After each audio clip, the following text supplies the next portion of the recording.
ஜெய் சீதாராம். அனைவருக்கும் வணக்கம். அடியேன் ஜோதிட குருமார்களை வணங்கி இன்றைய பஞ்சாங்கம் விஸ்வாவசு தமிழருடன் தட்சிணாயன புண்ணிய காலம் ஹேமந்த ருது மார்கழி மாதம் 19ஆம் தேதி சனிக்கிழமை 3/1/2026. சூரிய உதயம் காலை 6:34 சூரிய அஸ்தமனம் மாலை 5:53. இது கடலூர் மற்றும் தென்னார்காடு மாவட்டத்திற்குரியது. இன்றைய திதி பௌர்ணமி மாலை 4:42 வரை பின்பு பிரதமை. நட்சத்திரம் திருவாதிரை மாலை 6:56 வரை பின்பு புனர்பூசம்.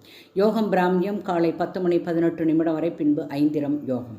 கரணம் பத்திரை அதிகாலை 5:42 வரை பின்பு பவகரணம் மாலை 4:42 வரை பின்பு பாலவகரணம். இன்று சித்த யோகம் முழுவதுமாக உள்ளது.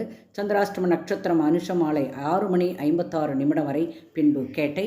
மேலும் ஜோதிட தகவல் அறிவதற்கு ஸ்ரீஹரி சக்கரா செல்வாம்பிகை நாச்சியார், பாண்டிச்சேரி 9789442808. வாழ்க வளமுடன். நன்றி, வணக்கம்.